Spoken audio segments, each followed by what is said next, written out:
সূর্য ওঠার আগে ঘুম থেকে উঠে গেলে যা হয়, কোনোদিন সকালের এই পরিবেশটা দেখার আমার সুযোগই হয় না। কি করেই বা হবে বলতো? পাখিরা যখন জেগে যায় তখন আমরা শুতে যাই। আজ একদম হাতে নাতে সূর্যি মামাকে ধরে ফেলেছি। রাস্তার আলো এখনো জ্বলছে, ভোরের আলো সবেমাত্র ফুটেছে, আর আমি সেই মুহূর্তেই ছাদে চলে এসেছি। গ্রাম এলাকা হলে আলাদাই ব্যাপার, রাস্তা দিয়ে একটু হাঁটাহাঁটি করতাম, কিন্তু শহর এলাকায় এই হাঁটবোটা কি, যা পরিমাণে নোংরা। আজকে তো সূর্য ওঠা দেখেই ছাড়বো। আজকে ঘুমকে বলেছি টাটা বাই বাই। আজকে আর ইচ্ছা করেই ল্যাথখোরের মতন শুয়ে থাকিনি। দেখতে পাচ্ছ পূব দিকের আকাশটা লাল হয়ে এসেছে। খানিকের মধ্যে কিন্তু সূর্য মামাকে আমরা দেখতে চলেছি। ইনি দেখো সকাল সকাল চলে এসেছে বাগান থেকে পোকামাকড় ধরতে। এইবার তো ধরেই ফেলেছি সূর্যি মামাকে। কি খুব ভাবতে না তোমাকে ধরতেই পারবো না?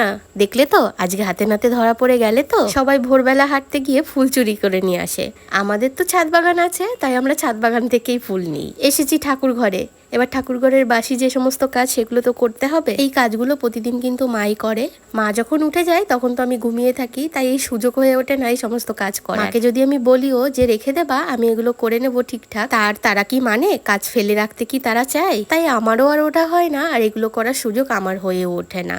আবার মনে মনে ভাবিও যতদিন করছে করুক, তারপরে তো আমি ধরার জন্য আছি। পারি না বা পারবো না তা কখনোই বলবো না, কারণ যখন পরিস্থিতিতে পড়বো তখন সব কিছু করা শিখে যাব। ঠাকুর ঘরের বাসি কাজ করা হয়ে গেছে, স্নান করে চলে এসেছি। এবার ঠাকুর পুজোটা দিয়ে নেব। উঠেছি মনে হয় তখন 4টে বাজে, এখন মিনিমাম ঘড়িতে দেখলাম 6:30 বেজে গেছে। তাড়াতাড়ি পুজোটা সেরে ফেলবো। এদিকে সকাল সকাল উঠে তো পড়েছি, এখন দেখি খিদেও আস্তে আস্তে পাচ্ছে। পুজোটা দিয়ে একটুখানি খাবার বানাবো নিজের জন্য। ও তার আগে ভালো কথা, চান করার আগে একটুখানি নিজে কার্ডিও করে নিয়েছি, মানে ওই আর কি একটুখানি শরীর চর্চা করে নিয়েছি। প্রথমে তো ছাদে হেঁটেছি, তারপরে ঘরে এসে কিছুটা কার্ডিও করেছি, দেন স্নান করে বাসি যে জামা কাপড় ছিল সেগুলো কেচে টেচে পুজো দিতে চলে এসেছি।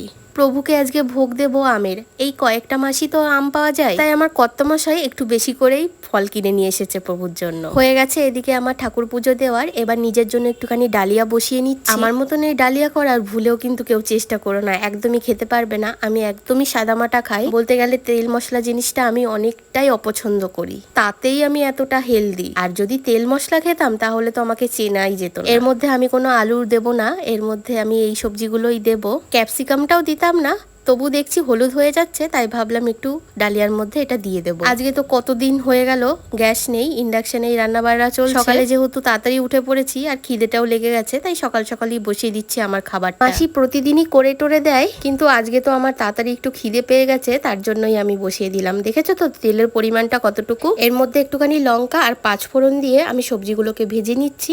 এরপর ওই ডালিয়ার খিচুড়িটা দিয়ে দেবো। খুব সামান্য পরিমাণে আমি ডাল অ্যাড করেছি। জানি তোমরা অনেক হেভি ভাবে খাও ডালিয়া।